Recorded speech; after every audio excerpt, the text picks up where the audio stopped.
Jack plot అయితే ప్రత్యేకంగా చెప్పాల్సిన పని లేదు. ట్రైలర్లో ఇట్ ఈస్ క్లియర్, టీజర్ కొంచెం మిస్లీడింగ్గా ఉన్నా. ఎనీవేస్ అండ్ ఇంకా ఓవరాల్గా ఎలా ఉందని విషయానికి వచ్చేస్తే, save your precious money, have a wonderful braining, have a good sleep man. ఎప్పుడైనా కానీ ఏజెంట్ కైండ్ ఆఫ్ రా ఇట్లా బ్యాక్ డ్రాప్లో వచ్చినప్పుడు ఎయిదర్ యాక్షన్ సీక్వెన్స్ అన్నా చాలా బాగుండాలి, లేదంటే స్క్రీన్ ప్లే వైజ్గా రైటింగ్ వైజ్గా అన్నా కానీ మీరు చెప్పే స్టోరీ టెల్లింగ్లో ఎన్నో కొన్ని ట్విస్ట్ అండ్ టర్న్స్ అనేవి మాకు కలగాలి. అప్పుడే అది ఎక్సైటింగ్గా ఉండిద్ది. మేమన్నా కొంచెం అంటే మాకన్నా వచ్చే ప్రొసీడింగ్స్లో మా అటెన్షన్ని హుక్ చేసే విధంగా ఏమోటి మాకు తగులుతూ ఉంటాయి. దీంట్లో ఏమీ లేకపోగా ఇండస్ట్రీలో ఒక ఏజెంట్ ఉంది, కళాఖండం కోలుకోవడానికి, సినిమాగా కోలుకోవడానికి సంవత్సరం పట్టింది ఓటీటీలోకి రావడానికి. మళ్ళీ ఇంకొక ఏజెంట్ కైండ్ ఆఫ్ ది అవసరం లేదు మాకు, అస్సలు అవసరం లేదు. అండ్ దీంట్లో వైష్ణవి హీరోయిన్ అసలు ఎందుకు 1% అన్న యూజ్ ఉందా అసలు? ఎందుకు అనేదో క్వశ్చన్ అసలు డైరెక్ట్గా అసలు ఏ డిస్కషన్ వద్దు, ఎందుకు అంతే. ఎడిట్లో లేపేస్తున్నా అసలు ఏముంటుంది తేడా అంటే ఎన్నోసార్లు చెప్పాను, మళ్ళీ చెప్తున్నాను, మళ్ళీ చెప్తున్నాను. డీజే టిల్లు సినిమా చూసినప్పుడు చెప్పాను, టిల్లు ఫస్ట్ పార్ట్ టిల్లు అనేది ఆడింది, ఆ characterization, dialogue module, delivery, one liners, ఆ ల్యాండింగ్ అనేది చాలా ఫ్రెష్గా యూనిక్గా ఉంది. అదే మ్యాజిక్ని మళ్ళీ రిపీట్ చేయలేరు, అది చాలా కష్టం. అందుకే టిల్లు స్క్రీన్ అనేది సరిగ్గా ఆడలేదు. సీక్వల్ హైప్, గ్లామర్ డోస్ తప్ప ఎందుకు ఆడలేదు? దానికి కళాఖండ్గా ఇంకా గట్టిగా ఏమని చెప్పాలి అంటే ఓటీటీలో ఎవడు దాకలేదు. సిమిలర్గా ఇక్కడ కూడా మళ్ళీ డీజే టిల్లు క్యారెక్టర్ వచ్చింది డైలాగ్స్ చెప్పేటప్పుడు, కామెడీ వన్ లైనర్స్ అనేవి చెప్పేటప్పుడు కూడా టిల్లు క్యారెక్టర్ వచ్చింది అనమాట. కామెడీ ఏమైనా వర్కౌట్ అయిందా అంటే ఏం లేదు, జస్ట్ ర్యాండమ్ ఏదో వేసేద్దాం, పని వేసేద్దాం. మధ్యలో ఈ దిక్కుమల్ల ఈ కెమిస్ట్రీ ఒకటి అస్సలు బాగాలేదు అయ్యా, అస్సలు బాగాలేదు, అసలు సెట్ కాలేదు. అది ఎందుకు ఇది కూడా ఆ కెమిస్ట్రీ అది కూడా ఎడిట్లో లేపేసినా ఏ తేడా ఉండదు అసలు. సినిమా ఎడిట్లో లేపేసినా పెద్ద తేడా ఉండదులే, అది వేరే విషయం. అంటే ఎప్పుడన్నా రా ఏజెంట్ కైండ్ ఆఫ్ బ్యాక్ డ్రాప్స్లో వచ్చినప్పుడు ఏజెంట్ ఏదైతే ఆ క్యారెక్టరైజేషన్ ఉందో, మన అఖిల్ గారి ఏజెంట్ చెప్తున్నాను, క్యారెక్టరైజేషన్ ఉంది కదా అంటే ఎవరు సెలెక్ట్ చేయరు, మనోడు అన్ని ఊహించేసుకుని మనమే మిషన్లు చేసేద్దామని చెప్పేసి అన్ని హ్యాక్ చేసి దిగేస్తారనమాట. దీంట్లో కూడా అంతే, మన హీరో క్యారెక్టర్ అంతే అనమాట.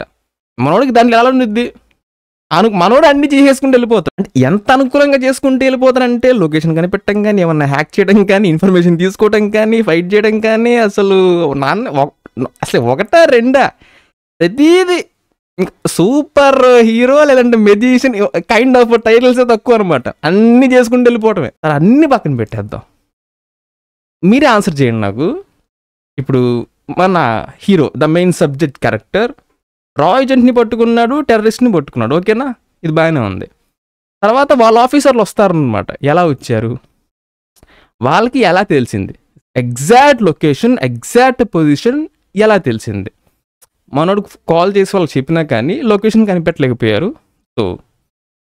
ఎలా? No logic, just magic. మరి అన్ని వీరే చెప్తా అంటారు, మళ్ళీ మేము చెప్తా ఎందుకయ్యా అంత లాజిక్కి వెళ్తున్నారయ్యా అంటారు. అండ్ అడిషనల్గా మంచి క్వాలిటీ, మంచి డిఎస్ఆర్ అయినా కానీ సరిపోద్ది. మనం షూట్ చేసే దాంట్లో ఉండిద్ది. కొంచెం ఎక్కువ చెప్తాను అనుకోవద్దు, నిజంగా కొంచెం ఇది వ్యాలిడ్ పాయింటే. కార్లో బ్యాక్ సీట్లో స్టడీగా కూర్చొని కార్ బయట నుంచి అంటే కార్ వెనక నుంచి ఒక బండి మీద 2 సబ్జెక్టులు వస్తున్నారు, క్యారెక్టర్స్ షూట్ చేసుకోవచ్చు కదా. ఇది తేలికైన పనే కదా, ఈజీనే కదా. దీనికి కూడా ఎందుకు గ్రీన్ మ్యాట్ యూజ్ చేస్తున్నారు? This is my point. ఇట్లా ఎన్నో నార్మల్గా షూట్ చేసే సీన్స్ కూడా గ్రీన్ మ్యాట్ వేసి షూట్ చేస్తారు. ఎందుకు ఏమో మరి.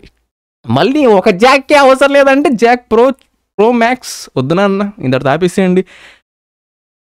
తీద్దాం అనుకుంటే as a said in the beginning of the video, action sequence అన్నా అవుట్ ఆఫ్ ది బాక్స్ ఉండాలి, స్టోరీ టెల్లింగ్ వైజ్గా అన్నా ట్విస్ట్ అండ్ టర్న్స్ అన్నా ఉండాలి, ఏవోటి ఉండాలి. ఏమీ లేకుండా తీస్తే ఎవడు దేకడు, అసలు వేస్ట్, దేన్ని పనికిరాదు. ఎందుకంటే ఇప్పుడు ఏజెంట్ కైండ్ ఆఫ్ బ్యాక్ డ్రాప్స్లో వచ్చినప్పుడు రా ఏదన్నా కానీ అండి ఎక్సైట్ చేయడానికి స్టోరీ లేదు, ఉండదు. ఉండేది ఒకటే కామన్ పాయింట్. ఒకటి టెర్రరిస్ట్ అటాక్ చేస్తారు, దేశం మీద అటాక్ చేస్తారు, బాంబే వేస్తారు, వైరస్ వేస్తారు, లేదంటే కనుక ఉన్న ఏజెంట్ డిపార్ట్మెంట్ ఒకడు కట్టపలాగా పొడుస్తాడు. అన్ని కామన్ పాయింట్లు అయిపోయినాయి.